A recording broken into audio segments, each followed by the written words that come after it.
The Royal Rumble is one of the most exciting events on any wrestling fan's calendar. The 30 or sometimes 60-man mayhem that ensues is almost certain to entertain even the most jaded wrestling fans. But apart from the Rumble itself, there are always major matches, particularly title matches.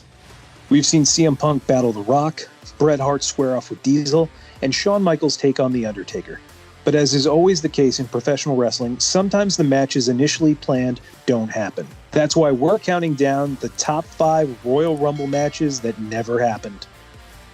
Number 5, Bret Hart vs. The Ultimate Warrior, 1993. In 1992, the WWE was beginning a major shift from the rock and wrestling era to the new generation era. Major names from the past like Hulk Hogan and Roddy Piper were gone, while others like Macho Man Randy Savage were de-emphasized.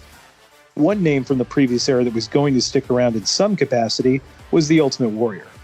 See, the original idea behind Warrior saving Hogan in the main event of WrestleMania 8 was a second passing of the torch moment from Hogan to Warrior.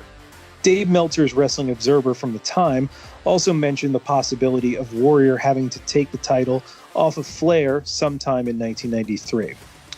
By late 1992, these plans had majorly changed. The steroid scandal had heated up, and the last thing Vince McMahon needed was a roided-up monster like Warrior as the figurehead of the company. Performers like Bret Hart, Yokozuna, Shawn Michaels, and Razor Ramon became the Federation's featured acts. But even if McMahon wasn't going to put the belt on Warrior, he was still going to try to make money off of him. Case in point, the WWF Championship match at the 1993 Royal Rumble would be Bret Hart defending against the Ultimate Warrior. It's interesting to think about the match from a technical perspective and from a kayfabe perspective. It truly would have been a clash of styles with a more technical Hitman matching up against the power-based and quite frankly limited Ultimate Warrior. You'd also have to wonder who would win. Bret has claimed he was supposed to go over a newly turned heel Warrior, which makes sense given McMahon's company directive at the time, but you have to wonder if Vince would be tempted for one final run with the Warrior. Number 4. Shawn Michaels vs. Owen Hart, 1998. This is kind of a cheat on our part as we can't find any credible source saying that this match was going to happen. However, booking in December of 1997 strongly suggests that this was the case. Owen Hart was absent following the Montreal Screwjob for reasons that are painfully obvious and have been covered elsewhere many, many times. He returned to D-Generation X In Your House and attacked WWF champion Shawn Michaels after his match with Ken Shamrock. It seemed to be building towards a title match between the two at the 1998 Royal Rumble, where Michaels would win following interference from Triple H. This would allow Michaels to face Stone Cold Steve Austin at Mania, while Owen could seek revenge against the man that cost him the title, Triple H. But that didn't happen, at least not at the Royal Rumble. The reason? The obvious choice is Michaels. He was a known backstage politician and wasn't very friendly with the Harts. However, in this instance, we have to give Shawn a pass and toss the blame onto The Undertaker. That's right, Undertaker. Not for political reasons, though, but for story. Undertaker was feuding with his brother Kane at the time, and McMahon needed a big, extravagant way to get him off TV for a few months until WrestleMania. The idea was for Kane to burn Undertaker alive inside of the casket following his championship match with Michaels. This show-ending angle was the biggest thing on a show that included Steve Austin winning the Royal Rumble and an appearance by Iron Mike Tyson.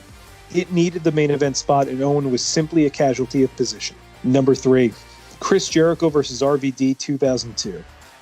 Les Champions, the million-viewer man, the demo god. The former AEW champion goes by many names, but in the winter of 2001 and 2002, he was the undisputed WWE champion.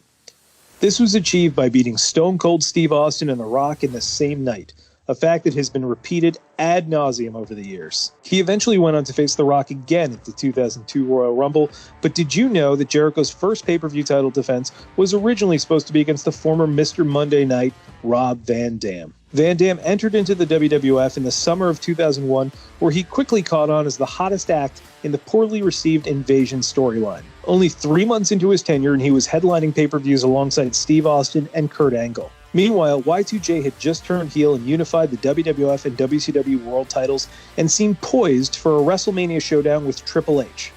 But there were still 2 pay-per-views in between that event, and he needed challengers. December of 2001 seemed to point towards an RVD and Jericho showdown at the Royal Rumble. This would be historic, as it would be the first time since December 1997 that a world title match at a pay-per-view didn't feature at least one of the following wrestlers: Steve Austin, The Rock, Triple H, or The Undertaker. In the shows leading up to the Rumble, Van Dam squared off with Jericho multiple times, with Vince McMahon and Ric Flair flanking each wrestler, and then WWE changed gears and had Rock challenge Jericho. You might ask why.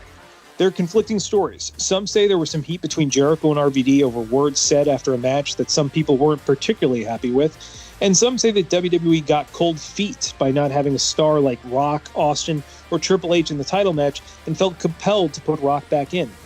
Whatever the reason, Jericho and RVD would have to wait until the 2002 King of the Ring to have their pay-per-view showdown. Number 2, Shawn Michaels vs. Vader, 1997. Stop me if you've heard this one before. Shawn Michaels has a problem with an opponent, and plans change. In 1996, Shawn Michaels was officially anointed the face of the WWF by beating Bret the Hitman Hart for the title at WrestleMania 12. Michaels would remain a charismatic underdog during his reign, being challenged by bigger or stronger foes like Diesel, the British Bulldog, or Psycho Sid. Michaels was always scheduled to lose the title at Survivor Series 1996.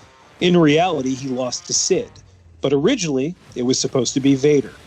Michaels and Vader were supposed to have a trilogy of matches that would cement Shawn as the ultimate hero for WWF fans by overcoming the unbeatable monster in his hometown at the 1997 Royal Rumble in San Antonio, Texas. Hell, the December 1996 pay-per-view is called It's Time, which is Vader's catchphrase. A few problems with this plan. First, Vader was booked terribly from the get-go. After years of being an unstoppable beast in WCW, one that regularly dismantled top stars like Sting or Ric Flair, fans were treated to a cowardly bully that turned tail at the first sign of trouble. Vader was hardly dominant in the matches he won. A departing Razor Ramon was allowed to be competitive with him at the April In Your House pay-per-view. His house show tour with Michaels in the summer of 1996 saw him constantly lose via the superkick.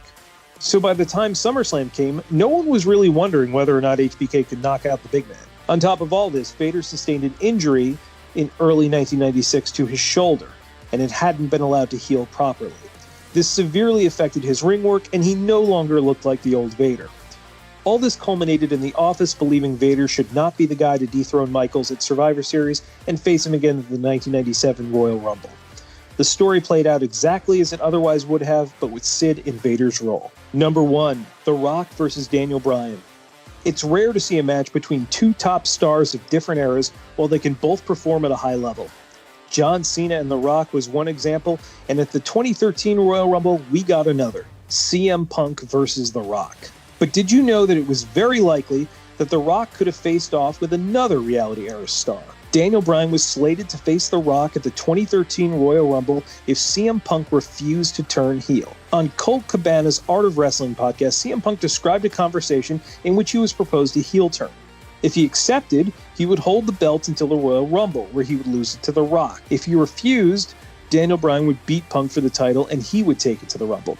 So what do you think? Let us know if you think any of these matches were more intriguing than the ones we actually got. Was Bryan a better opponent for Rock than Punk? Was Shawn better off facing Vader in San Antonio? Comment and tell us below, and don't forget to like or subscribe.